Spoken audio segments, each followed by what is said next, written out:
नमस्कार, मैं शिल्पी संस्कृति आईएएस के यूट्यूब चैनल में आप सबका एक बार फिर से तहे दिल से स्वागत करती हूं।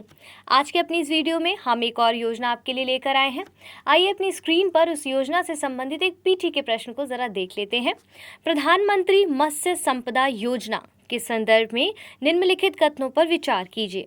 पहला कथन है, इसका लक्ष्य नीली क्रांति की उपलब्धि को समेकित करना है।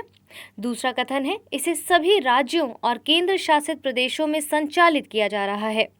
तीसरा कथन है, ये मछुआरों और मत्स्य पालन में संलग्न किसानों और अन्य हितधारकों की आर्थिक समृद्धि और कल्याण सुनिश्चित करती है।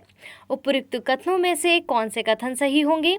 केवल एक और दो, केवल दो और तीन, केवल एक और तीन, एक, दो और तीन। तो इस प्रश्न का उत्तर जानने के लिए हमें पहले इस योजना को समझना होगा। तो क्या है आपकी ये योजना? प्रधानमंत्री मत्स्य संपदा योजना। अब इस योजना को लाने के पीछे का उद्देश्य क्या था या इसको क्यों लाया गया? तो भारत में मत्स्य पालन खाद्य सुरक्षा एवं विशेषकर तटीय लोगों की आजीविका का मुख्य स्रोत है और मत्स्य पालन या उत्पादन में विद्यमान समस्याओं का समाधान आवश्यक है। इसी को ध्यान में रखकर इस योजना को लाया गया है। तो ये योजना जो है वो दो घटकों यानी कि केंद्रीय क्षेत्र योजना और केंद्र प्रायोजित योजना के रूप में संचालित है। इसके उद्देश्यों की यदि मैं बात करूं तो मत्स्य उत्पादन और उत्पादकता, गुणवत्ता, प्रौद्योगिकी, अवसंरचना और प्रबंधन आदि में विद्यमान महत्वपूर्ण अंतरालों को दूर करना है।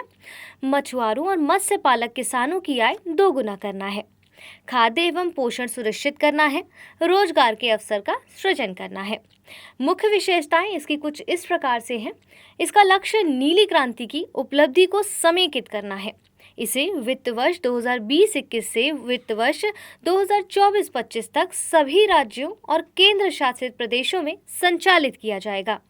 मछुआरों और मत्स्य पालन में संलग्न किसानों और अन्य हितधारकों की आर्थिक समृद्धि और कल्याण सुनिश्चित करना है। केंद्र प्रायोजित घटक के तहत मध्य और पूर्वोत्तर एवं हिमालयी राज्यों के लिए वित्त पोषण अनुपात केंद्र और राज्यों के लिए क्रमशः 90:10 और अन्य राज्यों के लिए 60:40 होने वाला है। तो यहाँ पर हमने इस योजना को डिस्कस किया। आइए जो प्रश्न हमने देखा था सबसे पहले उस प्रश्न का उत्तर देख लेते हैं। पीटी का क्या है? तो आज के आपके प्रश्न का उत्तर होगा ऑप्शन डी यानी कि पहला, दूसरा और तीसरा तीनों कथन पूरी तरह से करेक्ट है। ये तो रही इस योजना से संबंधित महत्वपूर्ण जानकारी और इस प्रश्न से संबंधित इसका उत्तर। समझते हैं कि मुख्य परीक्षा की दृष्टि से इसका अपना क्या महत्व है। तो देखेंगे आप कि जीएस पेपर 1 में समुद्री संसाधन के अंतर्गत मत्स्य संसाधन से संबंधित प्रश्नों में आप इसका इस्तेमाल कर सकते हैं। जीएस पेपर 3 की यदि मैं बात करूं तो कृषि एवं संबद्ध क्षेत्र पशुपालन संबंधी अर्थशास्त्र में मत्स्य पालन या एकीकृत कृषि से संबंधित प्रश्नों में आप इसका इस्तेमाल कर सकते हैं। तो इसी तरह से निरंतर नई नई योजनाओं को जानने के लिए हमारे साथ बने रहें। धन्यवाद।